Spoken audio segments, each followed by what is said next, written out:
And I think what makes that series work, and I think what made it so memorable, were those scenes where all of a sudden characters were talking and there was a ghost or there was a figure in the background that you hadn't seen before.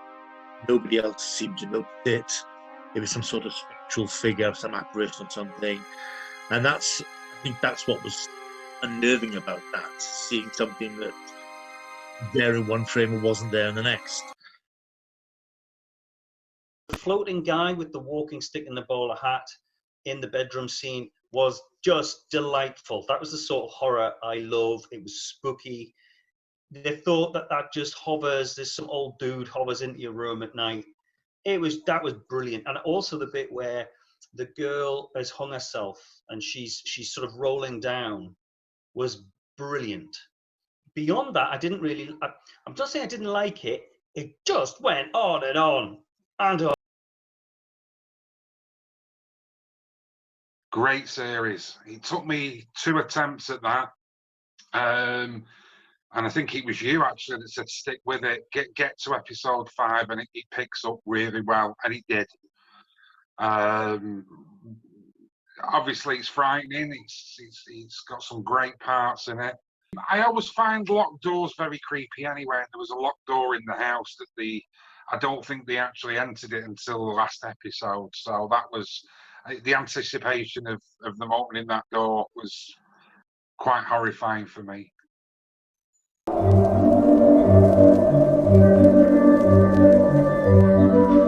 Just the theme tune, isn't it? Gotta be. Mind you, I don't know. There was a vibe to it. There was a definite vibe, but it's definitely that picture box theme tune and the little.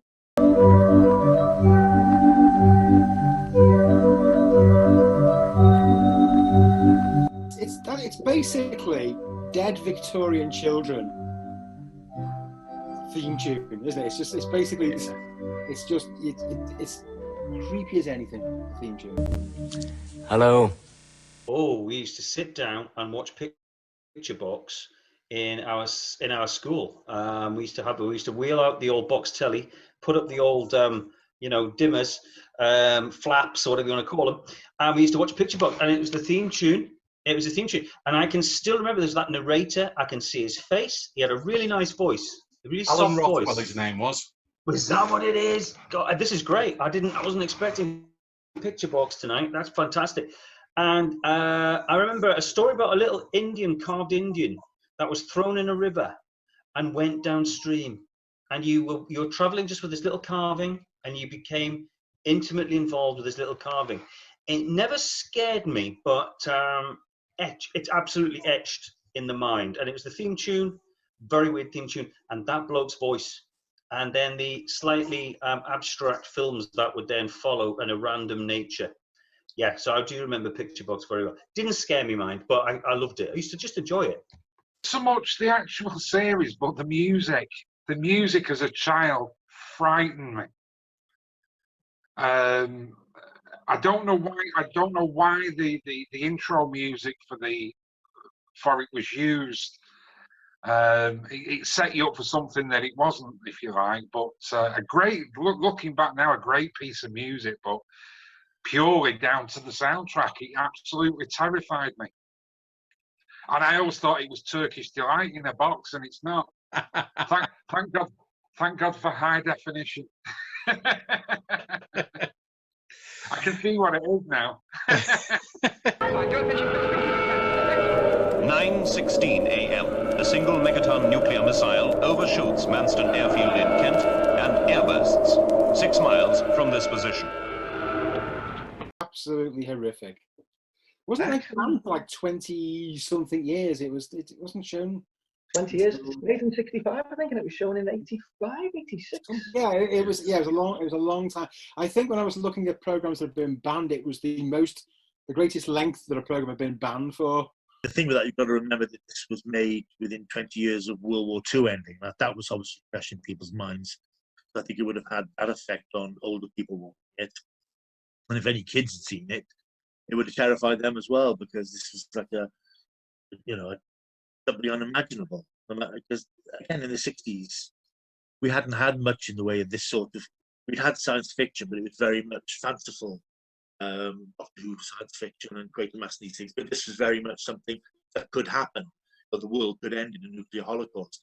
And I suppose, as I say, now you look at it, it is very tame compared to Threads, even though it's the same sort of scenario. But I think I can understand why the BBC didn't show it, because I think it would have disturbed an audience that particular time. It was so well done and so realistic. Because obviously you got all your Dennis Potter stuff in there that was banned for like 10 years, but it was nothing compared to Wargame. Because they thought it was going to genuinely spread panic across the nation, and I can see what when it did finally see it, it's kind of there's kind of like a tracing papers width kind of between that and Threads. Sometimes it's absolutely horrifying. A big influence on Threads, I think.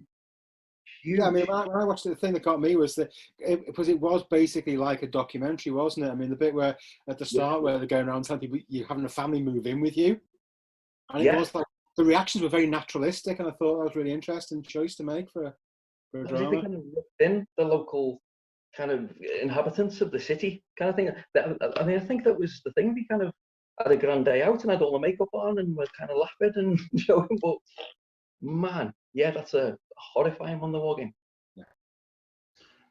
This was a biggie for me because my dad was in the Royal Air Corps, and he used to go on weekdays, nights, dressed up in his sort of RAF-looking stuff, and he'd go up a couple of miles up the road, and he would make model aircraft with children and help them to spot airplanes. I recently saw the BBC 4 thing about a very British apocalypse. Yeah. It's just been on radio, BBC 4. And I suddenly realised, what he was actually doing was going up and preparing for a nuclear attack. And he used to come down talking about, I'm forgetting what the guy's name was. What kid? I'm trying to think who made the film. Peter Watkins. That's it, Peter Watkins. And he used to talk about the war games. And I was scared of it before I'd seen it, because my dad was he was obsessed with firestorms. I just remember Dad coming and go, oh, firestorms. And it was just, and anyway, and I remember one night it was on in the scare the living hell out of you season of nuclear sort of semi-documentary dramas that was on the mid-80s.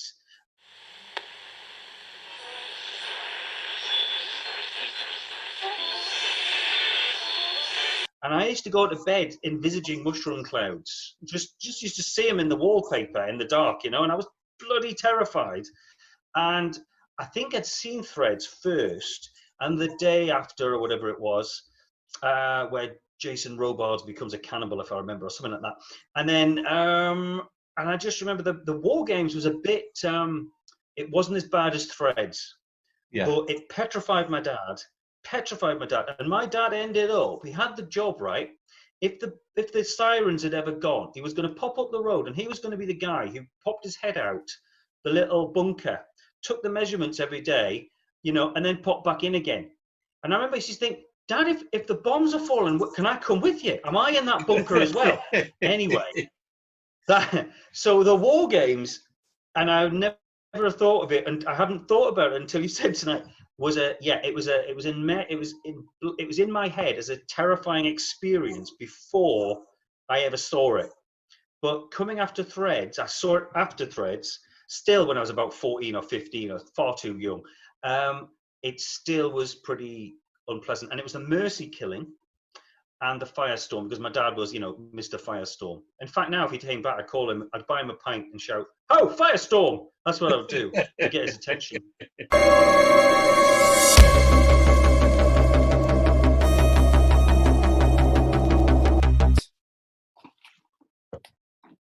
Can you see that? Oh, brilliant, yeah. There it is. Geschickten ausgeruft. Oh, very nicely pronounced. Yes, thank you. I've been doing German. I'm doing it for 875 days. So just so I can read this. Yeah, no, it's a great series. Absolutely great series. I think they start off with quite a lot of TNA, don't they? They kind of wind up after a while, but once they get bored with it, Yeah. Just because they can, so they do. But... Yeah, exactly. Just because they can start, and then they go, let's just tell some stories instead. It's great. The first episode, of course, is the same as the Joan Collins story, isn't it, from Tales from the Crypt from 1972? Great series. Surprises me that it's in the top 20 scariest. I think that was because it was in my 20s, and I just found it really funny and creepy and exciting. And I think that was the thing as well. It was like an American show that had kind of swearing and gore and nudity, which was a rarity at the time, but great series. I don't know if it ever scared me. I just found the black comedy got to me. It's kind of like a TV version of Creep Show, really, wasn't it? Yeah, definitely, yeah. Yeah, I think that was it. So that had the Amicus feel, like an American vibe to it. But... Tales from the Crypt, a great series, one of my favourites. I think it spanned from 1989 to 1996. Yeah, that's correct. It was based on the comic from the 50s. And in a sort of bizarre way, it does have a tie-in with the original Hammer Peter Cushing Tales from the Crypt as well. In fact, one of the stories, And All Through the Night, was actually on the original Tales from the Crypt featuring John Collins, and was then redone for series 1 of Tales from the Crypt by, was it Joe Dante, Robert Zemeckis? But yeah, an absolute great series. The only downside was really the last series, I would say, which for monetary reasons was filmed in the UK on a very, very, very tight budget. So if you ignore the last season, then you've got 6 great seasons there, and everybody from Arnold Schwarzenegger to Slash appeared in the series. It was quite varied. And just recently, actually, I found out. You always looked at the Crypt Keeper, who was very spooky, but I always. It was almost as if we knew him in a way when you look back now and watch them again. And that's because his eyes are the same eyes that they used in the Chucky doll. Oh, I didn't know that. Didn't you? No. So if you look at the Chucky doll and you look at the Crypt Keeper's eyes, they're the same. Awesome. Yeah, so great series. Absolutely love it. And I've got I don't know where it came from, but the complete box set there, which is great. And just quickly, if I may, I do have one of the spin-off films on Laserdisc. We can't go by without a Laserdisc mention, you know that, don't you? The Awesome. Demon, which is absolutely fantastic. And just as an honourable quick mention as well, we have From Dusk Till Dawn and The Frighteners, which were actually penned as Tales from the Crypt films. I didn't know that either. Yeah. Even though they went on for Peter Jackson and Quentin Tarantino, they were actually written by the Tales from the Crypt crew. Obviously, had Tales from the Crypt, From Dusk Till Dawn being a Tales from the Crypt film, we may have seen more seasons.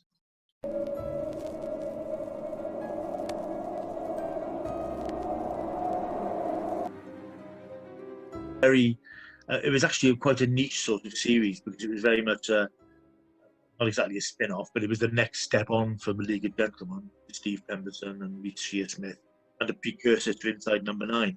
And again, it showed their love of, you can see that in everything they do, and Mark Gatiss, their love of horror, classic horror, and those portmanteau sort of horror things with the short vignettes. It was very much like that.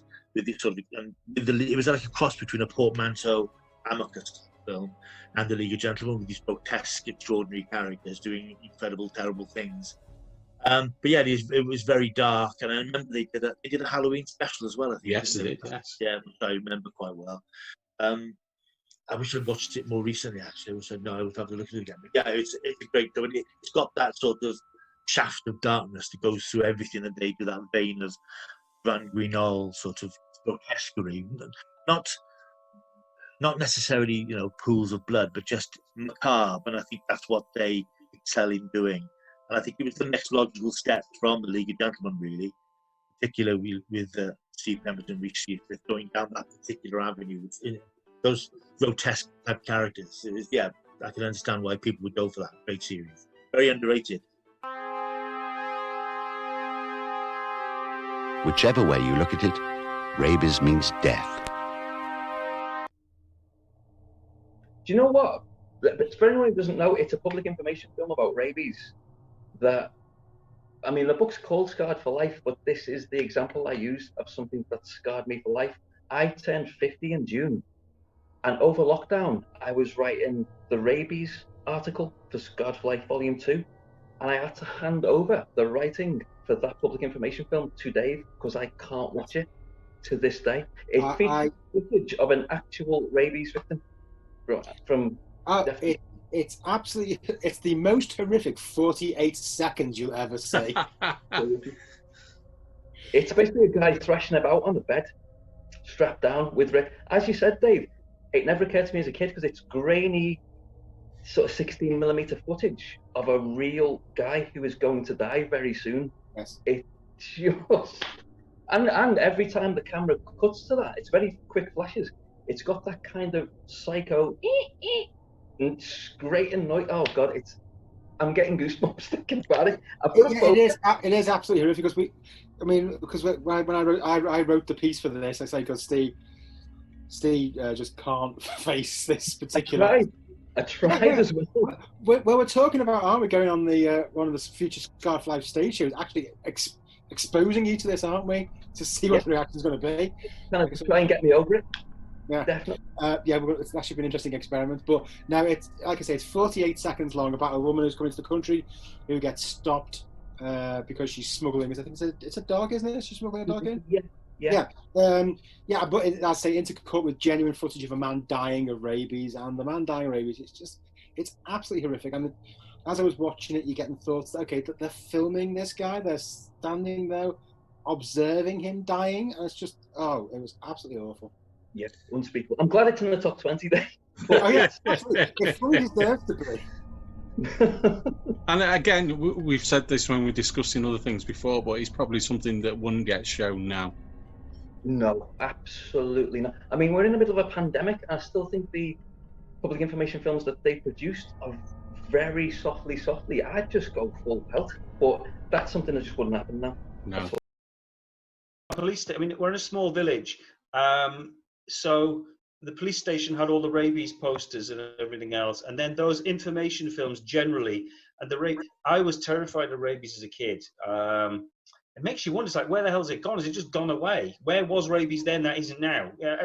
Was it ever there actually? Was that actually rabies? Because I was just about, if you'd said to me, somebody in the village had whistled rabies, I'd have stayed indoors for never mind lockdown. I wouldn't have come out again because I was bloody terrified of rabies as a kid. But you never heard of anyone getting it, did you? No, never. No. And the thing with those rabies and all those public information films, there was one about stranger danger, which haunted me for a long time. It wasn't stranger danger, it was just basically scary bastard in the playground, I think.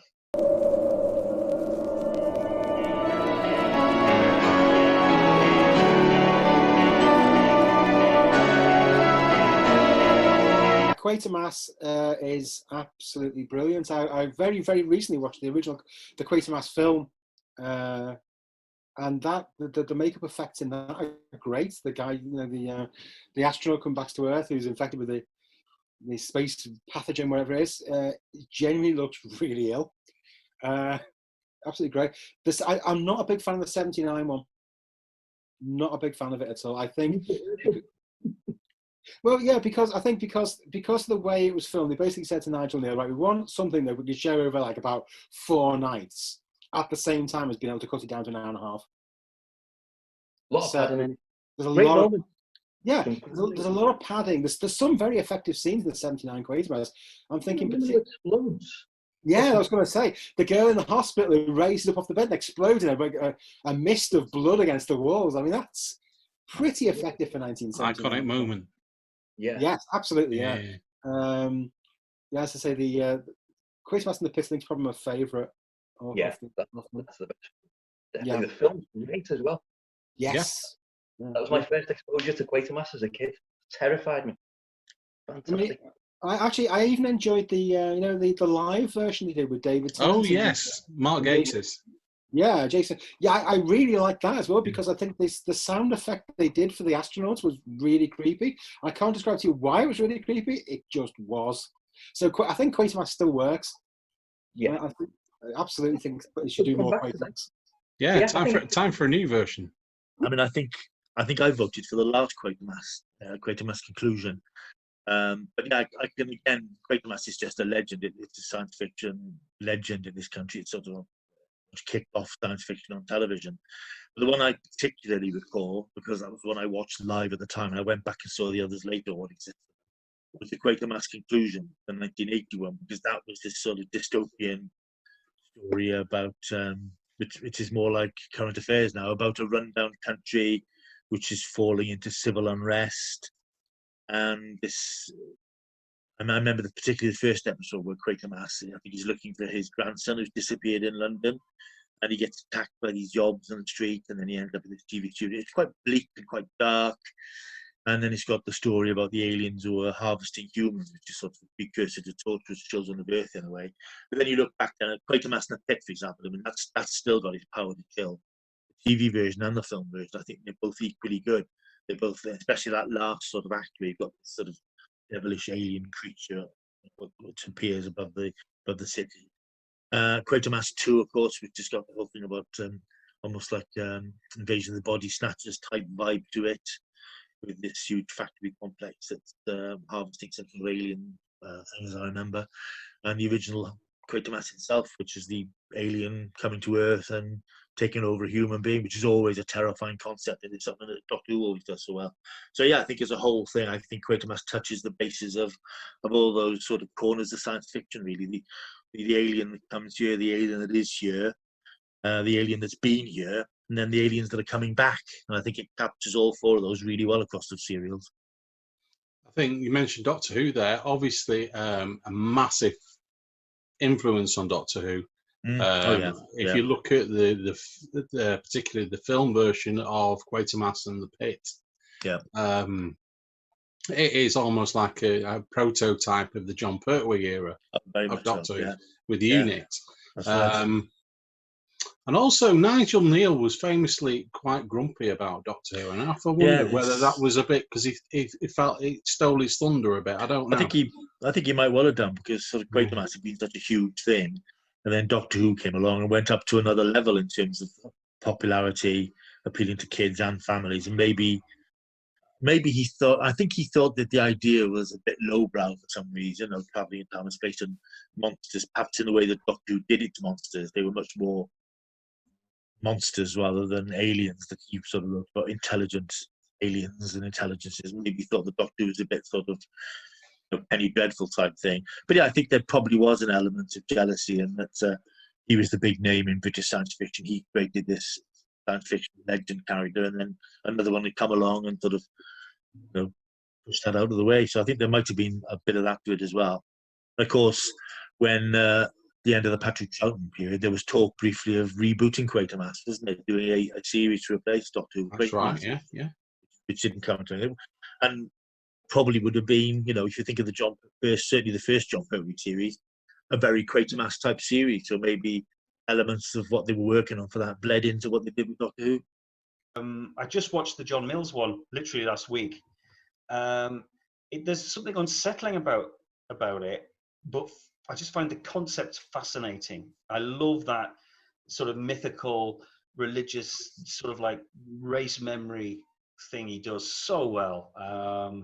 So it's not as much fear for me, is much fascination with his work, with Nigel Kneale's work, and so I just love them. I mean, for the museum, I'm desperate to have, a tiny bit of, cloth off the shirt of, Thingy Don Levy's coat or jacket. I don't know, I wouldn't care. Do you know what I mean? It would be on the altar of worship, because I'd love to represent that that franchise, that story, that saga. I would love in some way to have it here, but I'll move on because that's it. It didn't scare me, fascinated me.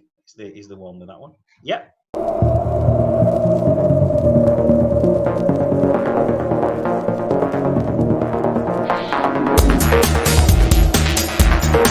Absolutely fantastic. I wasn't sure what I was expecting when I watched that, because it was obviously, I love Charlie Brooker anyway from Screamlight, but when he said it was a zombie thing set in the Big Brother house, I thought that could be the worst thing ever or the best thing ever, and it's one of the best things ever. It's just brilliant. I don't know if for anyone who hasn't seen it, it just works because they've been sort of away for weeks and weeks on end in their own little bubble as the Big Brother contestants are, and suddenly Davina McCall's been possessed. Andy Nyman steals the show, is a horrible producer who shits in a bucket. It's just brilliant, and it's on so many levels. It works as kind of like as they come in and kind of they don't know what's going on in Britain. The whole country's collapsed, but they've been arguing over tea bags in a sink kind of thing. So it's just great. Yeah, thoroughly recommend Dead Set. Yeah, brilliant show. Yeah. If you think about it, it's kind of a forerunner to Black Mirror. Definitely. Black Mirror is fantastic. It's almost a pilot episode. Yeah. That was extraordinary in so many ways, because that sort of arrived when the new wave of zombie films and zombie television was around. And of course, it played on the whole thing about Big Brother and that sort of celebrity culture. And what Charlie Brooker does so well, he identifies as sort of the modern obsessions, then puts a spin on them, which Mirror is all about technology and how it can be used and perhaps isn't great. But of course, with this, it was, the superb idea of effectively a brainless television series that people are watching being attacked by brainless monsters, and it just sort of turned the whole thing inside out on each other. And I remember watching that. So I think it was shown across 4 or 5 nights. Yeah. And on E4. And at the time, I hadn't seen that many zombie films. So that violence and the bloodshed was just, whoa, this is just something you hadn't seen on British television before. And to see Davina McCall with her throat ripped out, which is something I'd always wanted to see anyway. It was just so powerful, and just the adrenaline of it. And I knew of Charlie Brooker as a critic. I hadn't seen him write any fiction before. I remember thinking at the time, my God, this bloke knows his stuff. Because he does. He writes in genres that he understands. And I think he brought across his love of zombie fiction, his hatred of reality television. Perhaps not his hatred, but of his ambivalence towards it. Perhaps reality television, all that, isn't necessarily a good thing and hasn't had a good effect on people. Yeah, I mean, it was, in terms of horrific as well, there was some genuine horror in that. And, it was nothing else. It led to Black Mirror, for which I will always be eternally thankful. Thank you very much. And of course, I love that last sequence, which, as I recall, has got the zombies outside the Big Brother house, watching the footage of the Big Brother house. So it's suggesting that this is basically what the audience for Big Brother is like anyway, just zombies mindlessly watching nothing of interest on television. I thought that was like his ultimate statement, and that just very clever. Dead Set, I file that under uncomfortable, disturbing. I think probably at that age, I was beyond being scared by it. I found things like 28 Days Later, which is probably my favorite zombie sort of flick, and Dead Set, that is the one, isn't it? The Big Brother house, isn't it? Yes, yeah. It's dead. Yeah. I just thought it was the most disturbing thing in Dead Set was where that horrible, obnoxious bloke takes a dump in the same room as the other person. I found him more loathsome than all the zombies. Do you know what I mean? I thought that scene was just absolutely vile. And I thought, did she not just feed him to Davina McCall outside? Do you know what I mean? I just thought, and that's Charlie Brooker. Charlie Brooker will find the blatantly uncomfortable. I've just been catching up with Black Mirrors, and there's some of them are just incredible, but he goes to places that you kind of think of, but you think, I'd never say that publicly. But yeah, so he will go to the guy's got to take a dump in a room in a zombie invasion.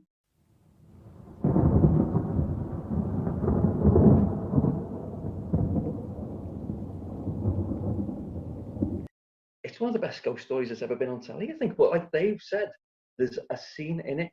That scene, people refer to it as that scene, you can't tell anyone about it. It's like Psycho, Alfred Hitchcock saying, don't tell anyone, because when you see it, and you've got to see it, it just goes on and on and on, and you want it to stop. It's amazing. You realise I can't wait to see it now. It's actually going to be quite easy to write about it, to the behind the scenes stuff, because, as I'm sure you know, the '89 version was adapted by Nigel Kneale. Yeah. And he changed the ending. Right. Okay. And author Susan Hill was not happy about it, and she's been very vocal in quite a large number of interviews about the fact that she's not happy with it. So you get a lot of goss, basically, is what I'm saying. So. Yeah, it's brilliant. It's you think of The Woman in Black, and obviously you think of the Daniel Radcliffe film, but this is a much better version, because the Daniel Radcliffe version, I could never believe in Daniel Radcliffe as a widower with 2 kids, because he still looked about 9. But in this, it's of course, because it's the 1980s ITV thing, the pace is different, it's much slower, it builds up this sense of unease and dread. And Pauline Moran, I think her name is, who plays the Woman in Black, spectral figure. It's not played for those sort of scares, but it really does get under your skin the way it's presented. You first sees her in the church at the funeral of a woman who's died, whose house he's trying to sort out, her estate. And you just see this woman standing at the back of the church. She's quite pale and she's dressed in black. Then he sees her in the churchyard later on. And there's a famous sequence, which I think is what passed it into legend, is where it is a jump scare scene, but it's so brilliantly done. It comes at the end of a part before an advert break. It is genuinely terrifying. And even I watched it 2 or 3 months ago when it came out on Blu-ray, and it even made me go, whoa. It's how, I mean, watch that and then compare it with the Daniel Radcliffe version, which is okay for what it is, but this is much more unsettling. It is genuinely sort of, it's spooky, and that's what you want from a horror story. And I think there are a lot of these haunted house films and TV series, and all a bit, okay, but this genuinely is quite spooky and unnerving, because he's in his house, which is isolated, and weird things happen, and you keep seeing this weird-looking woman. So it's it is very, very disturbing. Oh, I loved it. The Woman in Black is one of my... Now, it's interesting. Again, I would not have thought of that. I found the ending... You see, as an adult, I think it's harder when you're an adult to be scared. I don't know what you think, David. It's yeah, of course. You know, a lot of your memories relate back to childhood fear, where you really are, where the light goes out, and you really are just thinking about something, and it's horrible, you know. And it's damn rare for that to get to me. Now, for some reason, the end of The Woman in Black, where I just remember there's the boat on the lake, and now I haven't seen it since, so brilliant. And at the end, I don't want to spoil the end, but at the end, it's just this, she's a portent of doom, of death. And the way it was done, the ending, got to me somehow, and I found it deeply unsettling and just spooked me out a bit. So I think that was a great, and I haven't seen it since either. I saw obviously the recent film version, which was heavy on style, but it didn't have that same something the Nigel Kneale one. I didn't know Nigel Kneale had even done that. That's interesting. But I thoroughly enjoyed that, and it did spook me at the time.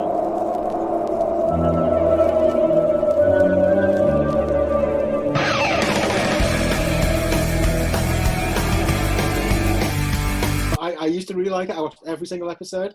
I had a guy in America who used to send me the episodes as soon as they came out on VHS, as was back then. But now, as I say, I just, you know, Alison Hannigan is quite a small lady, I think, so I could like to use her as a weapon to get the other ones. So I was never a fan, but it did have its moments. An ex-girlfriend of mine used to love it, so I'd dip in and out. That one with the gentleman. Yes. Is it Hush, was it called? Hush, was it called? Yeah. Something like that. Yeah, they all lost the power to speak. That was great. Like I say, I've never seen it, but I think that's the one everyone voted it because of. Yeah. For me, the episode that put it on this list is called Hush. I think it's in season 4. And if you've never seen that, I won't spoil it, but anybody who's watching this knows that episode. And there are creatures in it called the Gentlemen, who are basically going around Sunnyvale, which is the village, the town it's set in California. And they got a ritual whereby every 10, 20 years, they emerge and they have to cut out a certain number of hearts from people. And to do so, they take the voices away of everybody in the town, so everybody has to communicate with sign language and gestures. It's such a genius concept. But the scary thing about it is the gentlemen themselves. Think of something like the Silence from Doctor Who, these creatures in suits. They've got sort of spinning skeletal heads, which is slightly unnerving itself, but they move by levitating across the ground. So you see, and their hands are sort of doing these sort of gestures, these grinning faces, and they're just hovering above the ground, a bit like sort of slightly floating Daleks. And I remember watching this back in, I don't know whenever it was shown, and I was like, that is terrifying, genuinely disturbing. And I'm sort of, I can feel, feeling now just thinking about it, because it really is classic sort of Halloween horror stuff, these weird creatures just floating around. And they've got these henchmen who are like these weird creatures who are in straitjackets, who are bouncing along. And it's just a bizarre imagery. But I wouldn't necessarily say the rest of the series was scary, but it did occasionally come up with things that made you go, that's quite strong for this audience it's aiming for. Because basically it just dealt with themes of growing up and first love and betrayal and all these things. But it was all wrapped around this adventure story. There was lots of light supernatural stuff, but occasionally it did go dark, and Hush is one episode went very dark indeed.